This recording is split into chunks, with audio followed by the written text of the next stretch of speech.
Marx. Hi, Fred. Hey, how are you doing, Jeff? Good, Fred. You've been quite busy. You know, that whole tax cliff end of year kept you away from us for a while. Actually, it's been really interesting. And yeah, it has been a while, and I apologize for that. Like every other firm dealing with owner-managed businesses, come the end of last year with the tax cliff coming, everyone was in full bore. I mean, literally, it was nights and weekends and going crazy.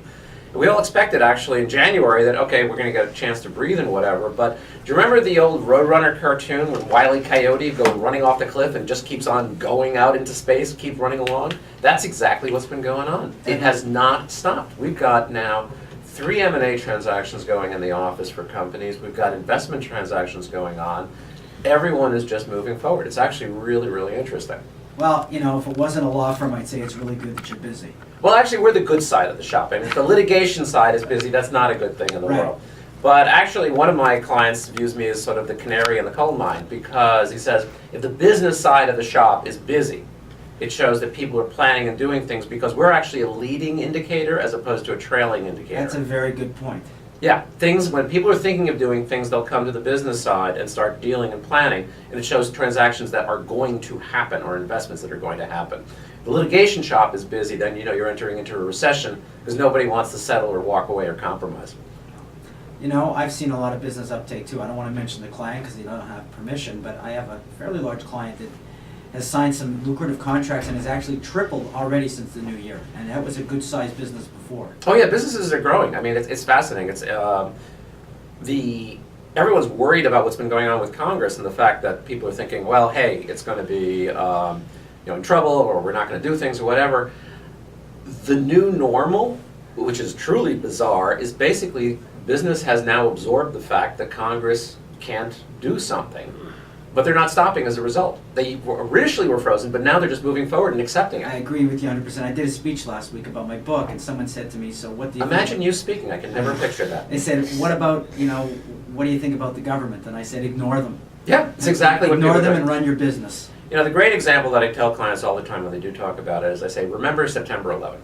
On September 11, basically the entire aviation system of the United States was brought to the ground for about a week. The stock market was closed for what, 3 or 4 days? Right. Banks were closed for probably 2 or 3 days. And nothing happened. Basically everything went on after that. It's like when you lose your cell phone for a day. Right, exactly. Life goes on. It goes on. And the same thing is going on right now. Basically, you know, in comparison, you know, it's just moving on, and you know whatever happens. I hope there are spending cuts. I'm actually on that side of the argument, but it's going to be interesting to see what comes out of it. Well, I like efficiencies. I don't like to call them spending cuts. I like efficiencies. I like more services, but I like efficiency. We're going to get a political discussion here. They're spending cuts. There are efficiencies too, but they're spending cuts. Well, there's not a lot of efficiencies, so I don't mind spending cuts. Government efficiency. What do they refer to that as? That's an oxymoron. That's the word I was trying to find. So do we have a specific topic we want to talk about? We do, actually. It is, and actually it's one that might spill over to other discussions, but it was fascinating, and it's one of those great, it's almost, for you can use it as your exam question for any of your courses at that wonderful academic institution where you sometimes teach. Got a wonderful phone call from the G2 yesterday from one Generation 2. Generation 2 of one of my clients, large family that owns a large enterprise. And they called up and they said, listen, the company has been having mixed results for the last 2 years. In fact, 3 years. They really haven't been able to figure out what's going on. And they said, we realize based on that we're faced with 3 alternatives. One is, and right now there's some family management involved and there's some professional management as well.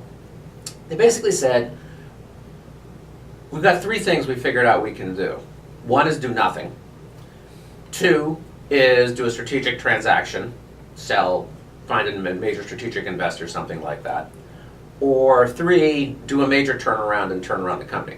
They basically said, how do we figure out which of those 3 we should do?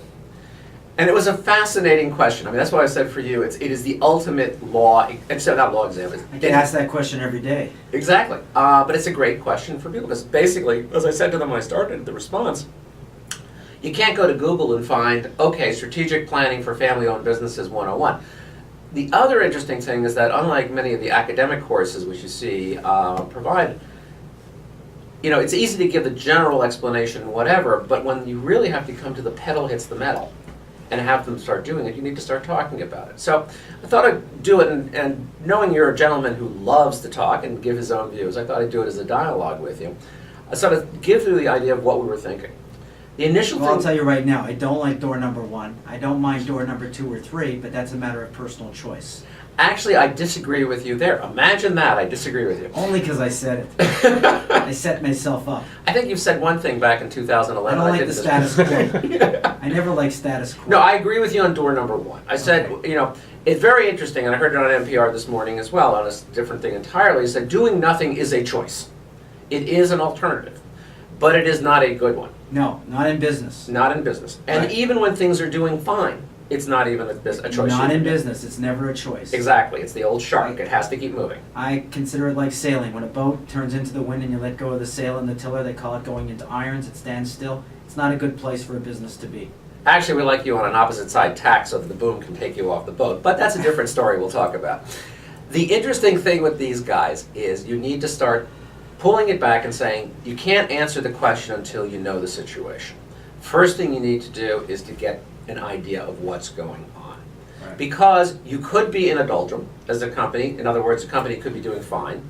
It could be in a situation where the industry itself is going down, and this actually is it's just part of a wave on a sinking ship, not a sinking ship, but the entire ocean is going down. Correct. The whole category could be going down. Exactly. Like a newspaper. Exactly, and actually the newspaper was the analogy I used, and actually since it's public and it's not one of those situations I have to hide, I mean, as you may recall, our firm represented the Bancroft family when they were selling, when they were owning the Dow Jones, which owns the Wall Street Journal. And they actually had a study done when Jimmy Murdoch came with the offer to see what they should do. And I won't go into the details of that because it was confidential, but it was a very telling thing in terms of describing the market, describing the industry, and describing all types of things.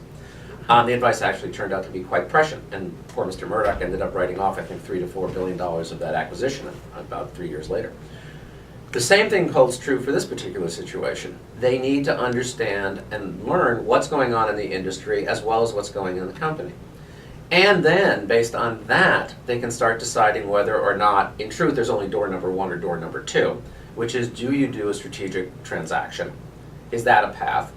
Or do you do a turnaround with new management and try and figure out if that's the way you want to do it? But you really can't do it. The other thing I told them was, you don't have to necessarily choose. You can actually start investigating both paths at the same time. That's what I would tell people. You don't have a